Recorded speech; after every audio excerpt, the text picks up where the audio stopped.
grabando a la cuenta de 3, 2. Saludos amigos y amigas, aquí estamos de nuevo, don Jorge Jiménez, muchas gracias, compañero, Paul, y este servidor, Paul Brenes, cambronero.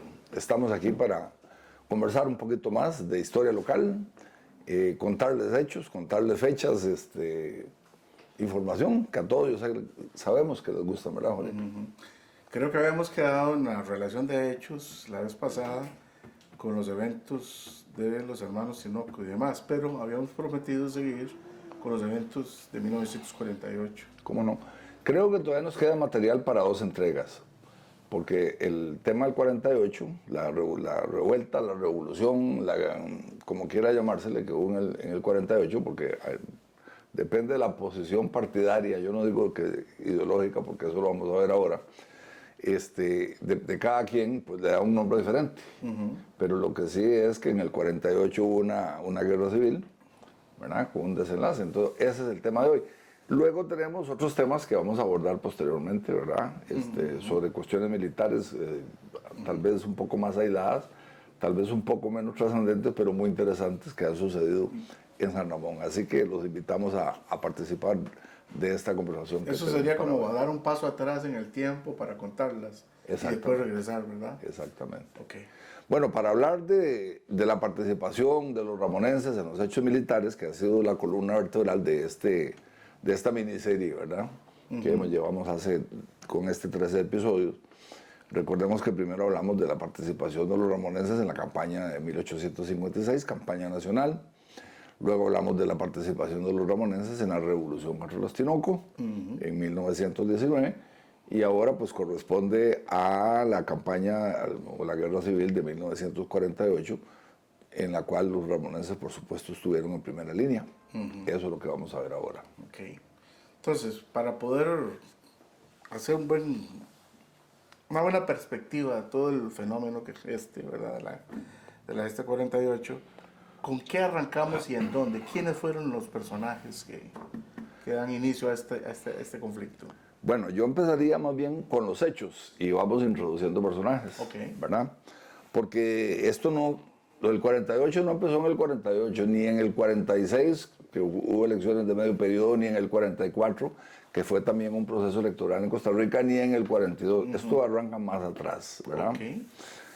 Ya sí, en la vez anterior hablamos de la llegada de Tomás Guardia al poder, hemos conversado de eso, en 1870 y 69, y las implicaciones que eso tuvo en Costa Rica, porque con Tomás Guardia se entronizó en el poder una seguidilla de gobernantes que en la historia de Costa Rica se conocen como la generación del Olimpo.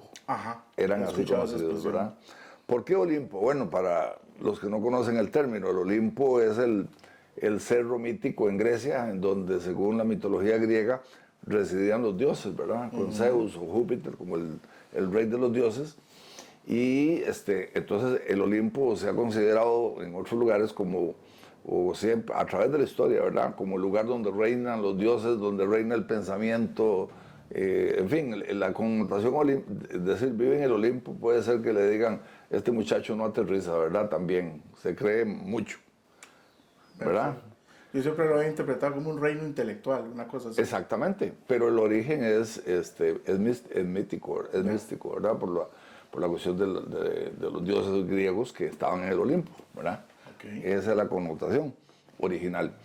Entonces, Jorge, la generación del Olimpo, que se inicia una vez que se va Tomás Guardia al poder, porque se muere, porque Tomás Guardia en el 69 llega al poder, se va, pone a alguien, pero siempre está detrás. Y ese poder de Tomás Guardia está presente en la historia de Costa Rica, esté quien esté en el gobierno, hasta que Tomás Guardia fallece en 1882. Se muere, fue a Europa a tratar de curarse, regresó operado y no hubo manera, era un cáncer lo que tenía el general Guardia. Muere en 1882 y entonces ahí lo sucede don Próspero Fernández. ¿Qué había pasado desde los tiempos de don Jesús Jiménez, a quien derroca Tomás Guardia? Que en Costa Rica se inicia un proyecto educativo, ¿verdad?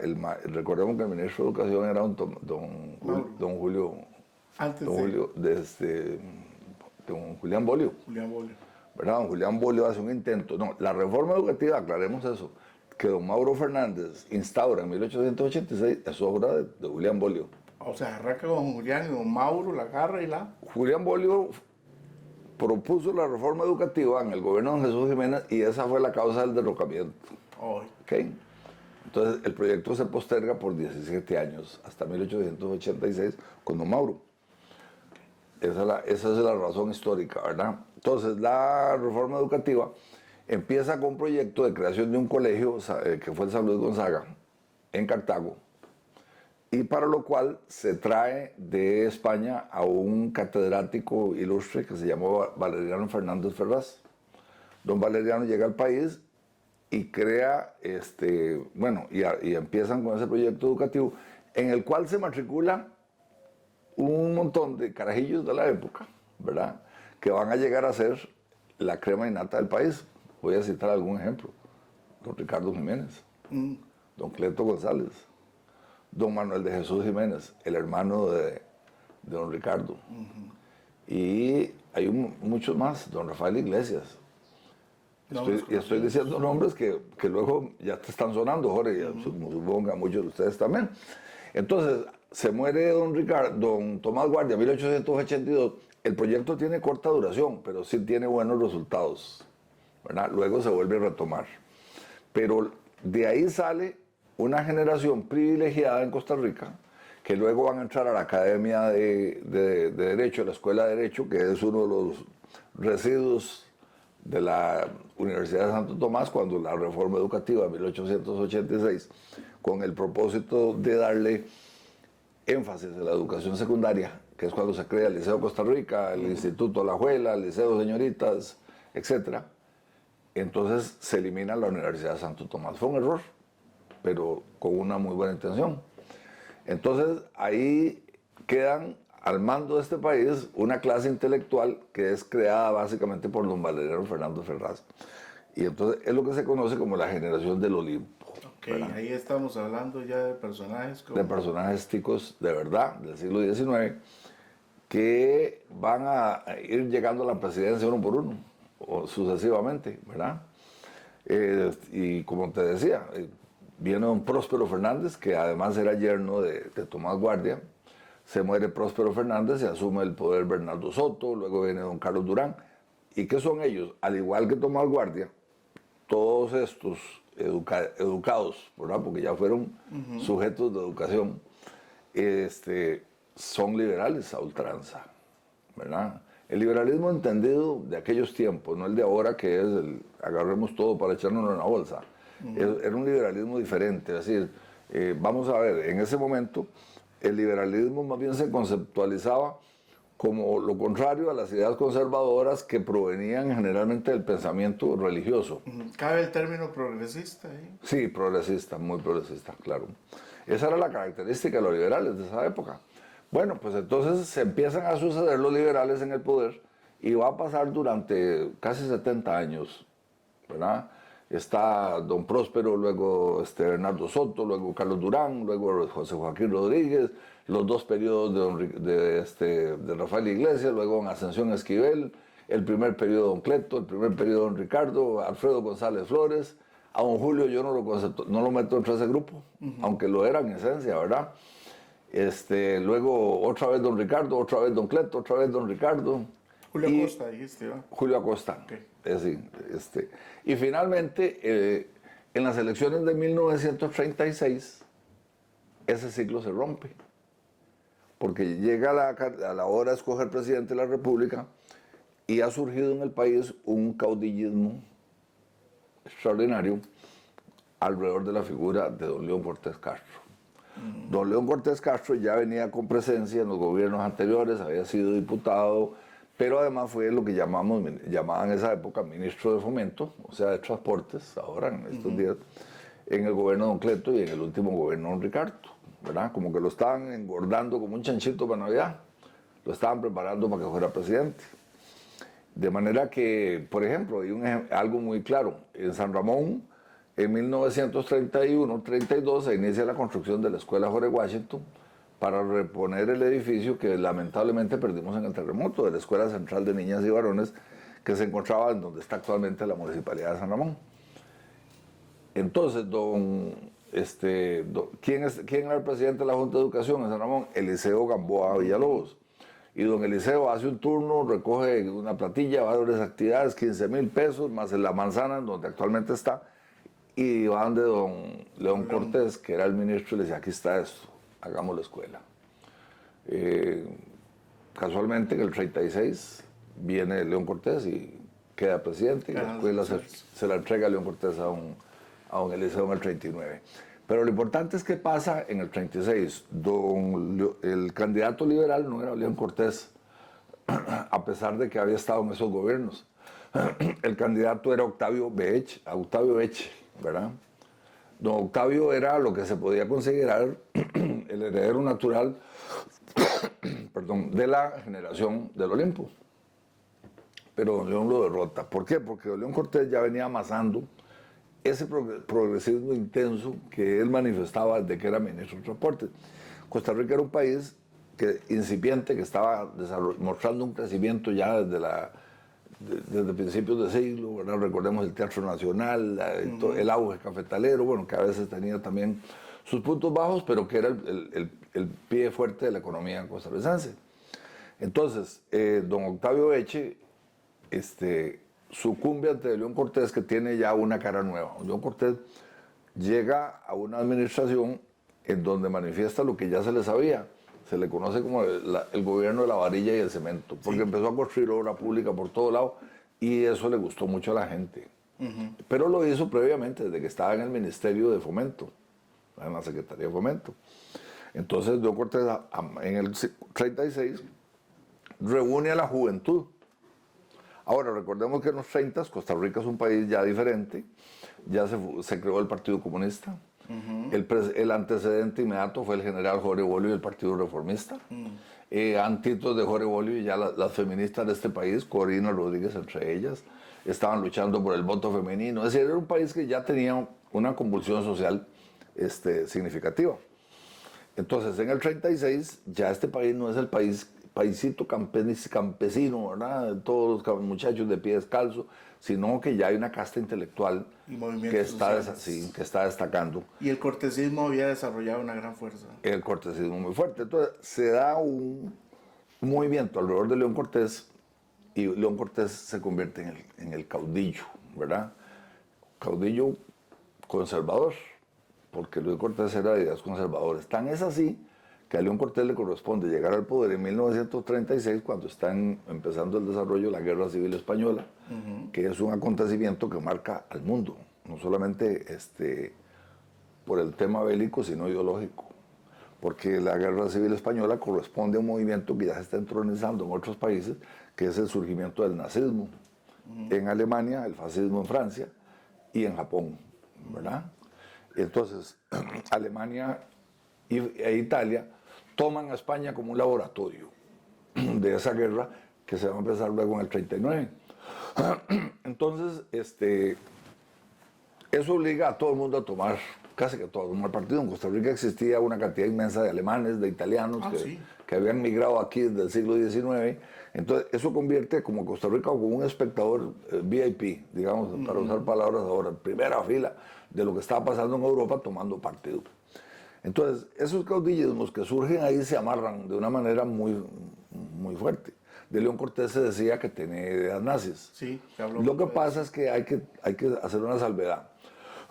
Cuando hablamos de las ideas nazis en Costa Rica o en Europa, hay que tomar en cuenta una cosa, era el Hitler de principios de los 30, cuando hablaba de surgimiento de Alemania, cuando hablaba de grandeza, y otra cosa desde el 39, cuando arrasa con todo y empieza a matar a todo el mundo, sobre todo la masacre o el holocausto que hizo contra los judíos. Sí, los nacionalsocialistas, nazis, ellos no sabían a lo que iban. No sabían. Mucha gente se fue, como dice nuestro pueblo, embarcado. Bueno, esos antecedentes es importante mencionarlos. Entonces, don León Cortés llega al poder en el 36, todo ese desarrollo pasa en su gobierno. Y en el 36, don León Cortés tiene a uno de sus favoritos, ¿verdad?, como presidente del Congreso.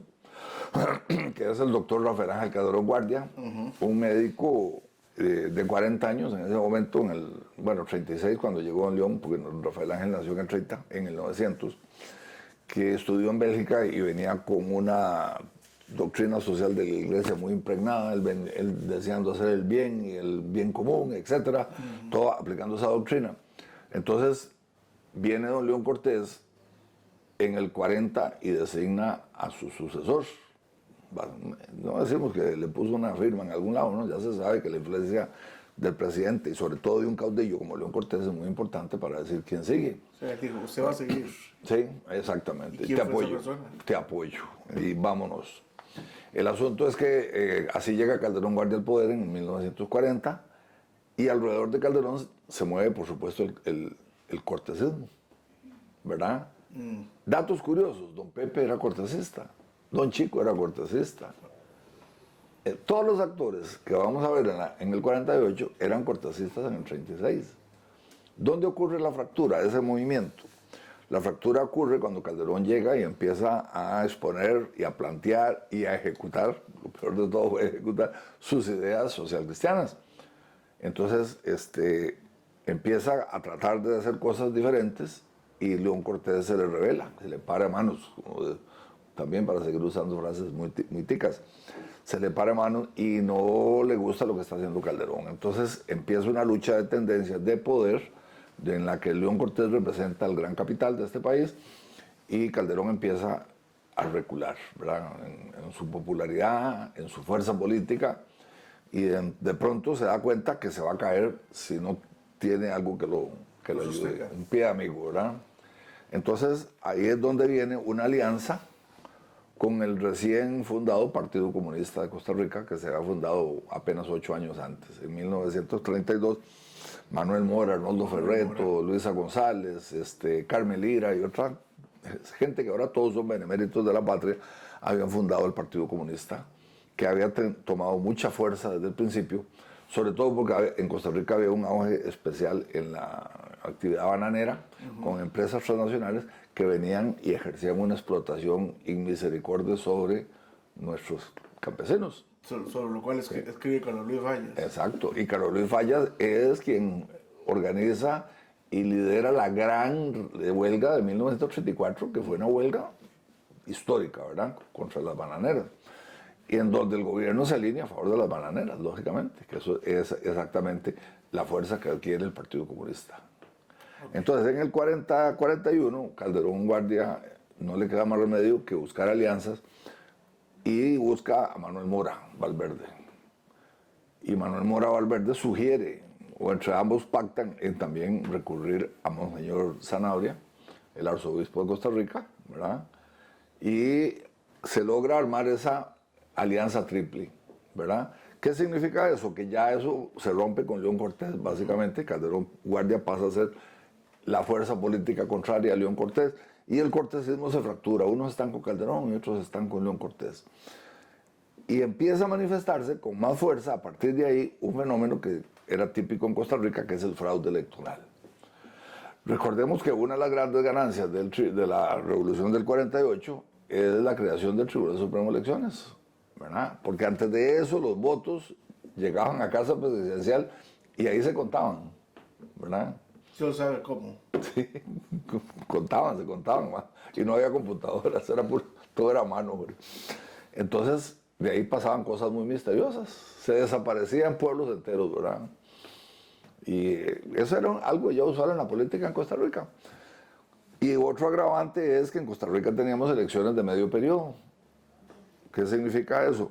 Que el presidente se escogía para 4 años, pero en la mitad del periodo que le correspondía había elecciones legislativas y se escogía la mitad del Congreso. Entonces, entraba el presidente y una vez tenía que meterse en una campaña para los diputados de 2 años después. Los escogían y ya empezaba la campaña para el presidente. Sea, pasaban en campaña los 4 años. Pasaban en campaña y haciendo fraude. Así era la realidad en el país, ¿verdad? Y no estoy acusando a un partido, no era una práctica entronizada. Ave María. Todos lo hacían. Entonces viene la oposición, viene Calderón, empieza la oposición, vienen las elecciones del 42, por supuesto y ahí el gobierno gana, mayoría de diputados. El Partido Comunista tenía bastantes diputados, era una fuerza política muy importante. El apoyo de la Iglesia Católica y Calderón logra impulsar sus proyectos fundamentales, ¿verdad? En primer lugar, en el 40, llegando nomás, la Universidad de Costa Rica, ¿verdad? Luego, la creación de la Caja Costarricense del Seguro Social. Y luego, en esa gran alianza que tiene con la Iglesia Católica y con el Partido Comunista, que por petición de Monseñor Zanabria, tiene que cambiar de nombre, dejar de llamarse Partido Comunista, porque el comunismo estaba satanizado entre la Iglesia Católica. Entonces pasa a llamarse desde entonces Partido Vanguardia Popular. Y con esas fuerzas y esos cambios, en el 43 se establecen las garantías sociales y todo lo que tiene que ver con la doctrina social, ¿verdad? Que solo esto basta para santificar, entre comillas lo digo, a Calderón Guardia, porque esta obra él realmente se nos manifiesta con fuerza hasta nuestros días. Para nadie es un secreto la capacidad y la fuerza que tiene la Caja del Seguro Social, lo que construyeron hace casi 80 años ya, de la mano del doctor Calderón, y las instituciones que dejó asentadas, ¿verdad? No solo la Caja, la Universidad de Costa Rica, y la protección a la clase trabajadora en este país con el Código de Trabajo y con las garantías sociales, ¿verdad?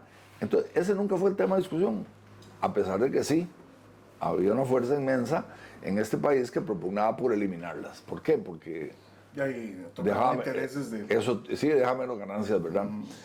Entonces vienen las elecciones del 44, ¿verdad? Que están en esa pugna económica. Estamos en media guerra mundial, además, ¿verdad? En plena guerra mundial, la segunda. Y vienen las elecciones del 44 y don León Cortés, que está decidido a muerte contra el doctor Calderón, su ex amigo, se lanza a la candidatura y es el contrincante de don León Cortés. Don León Cortés pierde las elecciones, acusa de fraude, seguramente que sí, pero si hubiera sido al revés, él también lo hacía, ¿verdad? El asunto que pasa lo que siempre pasó, pierde las elecciones y eso lo lleva a un desenlace inesperado. Don León Cortés muere de un infarto y eso lleva a una división inmensa de lo que antes fue el cortesismo, las culpas y las acusaciones, y usted fue y el otro, y perdimos a don León. Quedó acéfalo el Así es. cortesismo. Eso es un antecedente muy importante del movimiento del 48. En el 42 viene don Pepe Figueres, que estamos en plena guerra mundial. Costa Rica es de los primeros países que se declaran la guerra a Alemania, inclusive antes que los Estados Unidos. Y entonces aquí tenemos movimiento con los alemanes que hay en el país. Algunos van a campos de concentración, les confiscan los bienes a los italianos. Fueron arbitrariedades tremendas, injusticias que se cometieron, ¿verdad? A raíz de eso. Y don Pepe, muy molesto, se va a la radio y se tira un discurso y por eso es exiliado, ¿verdad? Por ese discurso lo detienen, lo exilian y va volviendo 2 años y el resto después al país. Cuando muere don León, la furia está, la sangre hierve y viene don Pepe y se establece ya como un líder político en Costa Rica. En el 46, elecciones de medio periodo, otra vez la acusación de fraude. Y viene la recta final hacia las elecciones de 1948, en la cual el gobierno de Teodoro Picado, que fue quien le ganó las elecciones a don León Cortés en el 44,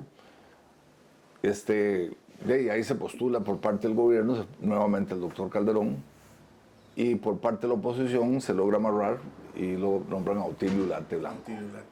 En las elecciones es algo curioso, que contándose los votos, aún contándose los votos en casa presidencial, pierde el candidato oficialista y don Otilio triunfa. Pero se detectan ciertas anomalías, que siempre las hubo también en algunos lugares, y el gobierno toma una decisión que fue trascendental, que fue anular las elecciones. Al anular las elecciones se da levantamiento, pero además de esto la situación política en el país se había vuelto muy violenta, la represión en las calles, la cincha y el garrote para todo el mundo. Cuando decís gobierno, ¿te refieres al Congreso? No, en este momento al gobierno. Al gobierno. Sí, digamos, el resultado de las elecciones es, se desconoce la elección de Otilio Ulate, se anula, pero se mantiene la del Congreso, que es algo extraño, ¿verdad? Porque una sí, la otra no. más bronca. Sí, más la bronca que se da con la represión y un hecho político muy importante que es que un ramonense que se llamó Carlos Luis Valverde Vega, doctor, que era una figura conocidísima y querida en el país por su trayectoria como médico, está en una reunión política en su casa, la rodean, él sale con una bandera blanca, le disparan y estando en el suelo lo remata un militar cubano de apellido Tabiu, que estaba a sueldo con el gobierno. Un mercenario. Tabiu, después de la revolución, huye de Costa Rica, y debo mencionarlo acá por si alguno no lo sabe, se fue a Cuba, se alió con el dictador Batista y luego fue fusilado por Fidel Castro y su gente en el 59. Giros del destino, diría. ¿Verdad? Que sangre muere. El asunto es que entonces la muerte del doctor es el desencadenante inmediato de esa revolución. Ya venía preparándose en San Ramón, don Chico Orlis, comandante del Frente Norte, y el comandante general don Pepe Figueres. La revolución dura 40 días, hay una revuelta que se desata con la muerte del doctor Calderón. En 40 días se dice que más o menos 1000 muertos. Yo creo que eso no está contabilizado exactamente, por lo menos yo no he visto un dato exacto, pero se sabe que fueron cerca de 1000 muertos los que hubo en ese periodo, en realidad. Y termina con el famoso Pacto de Chomogo, pacto en que se dicen ciertas cosas que tampoco se cumplen todas, pero que eso le permite a la Junta Fundadora de la Segunda República establecerse como parte de ese pacto por 18 meses, que eran prorrogables a 24, y a cargo de don Pepe Figueres. Entonces, don Pepe, que había sido el comandante, no solamente toma el poder por 18 meses para hacer reformas fundamentales, sino que a los 18 meses entrega el poder. Y lo entrega más limpio que como lo tomó, porque don Pepe en ese periodo toma una decisión trascendental, que es la eliminación del ejército. Sí, fue una movida genial. La revolución del 48 nos deja una junta fundadora de la Segunda República que prepara el proceso para la elaboración de una nueva constitución política, que finalmente se emite en diciembre del 49, nacionaliza la banca, enfrenta una invasión desde Nicaragua, que se da también por la zona de San Carlos, en finales del 48, que también es neutralizada. Y entonces nos pone sobre la palestra a dos ramonenses, y yo diría que a tres principalísimos, en esos hechos militares que desembocan con la revolución del 48, que son don Pepe como comandante, su mano derecha, que era don Francisco Orlis, amigo de la infancia, y además de eso, don Fernando Valverde Vega, que una vez que se constituye la Junta Fundadora, don Pepe es el presidente, don Chico es el ministro de Transportes, y don Fernando Valverde Vega es el vicepresidente. Esa es una época gloriosa. Importante mencionar esto, cuando las fuerzas de don Pepe ganan el 48, la guerra, viene un grupo importantísimo económico de Costa Rica, que ya habían creado un periódico que todavía está vivo en este país, ¿verdad? Y que llegaron en ese momento a la Casa Presidencial y le dijeron, bueno, Pepe, ganamos. Ahora sí, quitamos las reformas sociales, las garantías sociales, eliminamos la caja. Y don Pepe les dijo, no, yo no vengo a quitar nada de eso, yo vengo a mejorarlo, ¿verdad? ¿Qué demuestra eso? Lo que te dije al principio, Jorge. Esto no era un tema ideológico, era un tema político, de procedimientos, realmente había discrepancias en la forma de manejar el país, porque si don Pepe hubiera venido con el revanchismo que llega, cualquiera que gana una guerra civil, lo primero que hace es borrar la obra de sus predecesores. Y aquí estamos todavía, después de 3 gobiernos de don Pepe que hubo, ¿verdad? Todavía tenemos una caja sólida, fuerte, tenemos las garantías sociales, tenemos toda la obra de Calderón se preservó. Y no solo se preservó, se mejoró, como él mismo lo decía. Entonces, es importante recalcar eso porque la revolución del 48 fracturó la vida de este país con 2 bandos antagónicos poderosísimos y fuertes y recalcitrantes y cerrados, en donde el odio político prevaleció durante muchos años. Nosotros acabamos de hablar de 3 hechos políticos, del 56, del 19 y del 48, y el más delicado de hablar es el del 48, porque todavía hay gente de ese periodo que está viva y se enojan. Hay heridas abiertas. Se enojan con una posición o se enojan con la otra. Yo soy uno que creo que hay que hablar del 48, por supuesto, hay que hablar abiertamente. Yo emito mi opinión. Siempre he sostenido que lo del 48, la Costa Rica que vivimos, fue construida en esa década. La obra del doctor Calderón y la obra de don Pepe son complementarias, no son antagónicas. Entonces yo creo que la guerra nunca fue por motivos ideológicos, sino de temas electorales más que todo, que fue el argumento, pero que tuvimos dos próceres en el poder en esa década que realmente hicieron a Costa Rica grande. Mira, me gustaría meter la cuchara con un detalle en paralelo a la historia tanto del doctor Calderón Guardia, igual que don Pepe. Sus esposas, porque para esos años de conflicto, bueno, la esposa del doctor Calderón era Yvonne Clay. Ah, correcto. Y la esposa de don Pepe era doña Armida Vox. Yo le recomendaría a nuestra audiencia, si pueden encontrar, porque cada una de ellas escribió un libro. Correcto. Yvonne Clay escribió El otro Calderón. Es un libro muy interesante de leer y que pues es un relato de todos estos eventos que aún nos ha referido, pero que podrían arrojar algunos datos interesantes sobre la historia, ¿verdad? Como el detalle de que en el principio todos eran muy amigos y que hubo una serie de resentimientos que tal vez tuvieron que ser cubiertos de alguna manera, ¿verdad? El otro libro que yo les recomendaría que busquen y lean porque hace un relato de hechos muy interesante es el de doña Armida Vox, que se llama Casado con una leyenda. Ese par de libros yo los recomiendo para que los lean y le puedan aumentar un poquitito más al bagaje de información que Paul nos ha brindado. Son los dos enfoques que son necesarios, porque aquí en San Ramón tuvimos este caso, don Chico Orlis, sobrino de don Aquileo, quedaron en orillas opuestas. Y eso duró 40 años para sanar. Esa fue la realidad en el país. Por eso es importante leer esas dos versiones de mujeres, que de paso ambas eran extranjeras, ¿verdad? Correcto. Doña Helga era belga y doña Henrietta era norteamericana. Entonces hay un tinte más objetivo en ambas. Sí. Bueno, Jorge, aquí estamos destacando la participación y amigos y amigas allá en el otro lado donde nos están viendo. Estamos viendo la participación de los ramoneses en una cuestión que fue sumamente importante, militar, en el año 48, porque eso da origen a la Costa Rica. Como lo dije, desde la década de los 40, pero en el 48 se reafirma esa vocación civilista que nos lleva a perpetrar esas conquistas de los próceres. Así que, amigos y amigas, les agradecemos que hayan estado una vez más. Jorge, como siempre, muchas gracias por esa compañía. Y nuestro agradecimiento a Multizonas por Así darnos la oportunidad de llevarles hasta sus hogares un poco de historia que involucra a ese San Ramón que tanto queremos. Así es. Sigan en sintonía de Multizonas.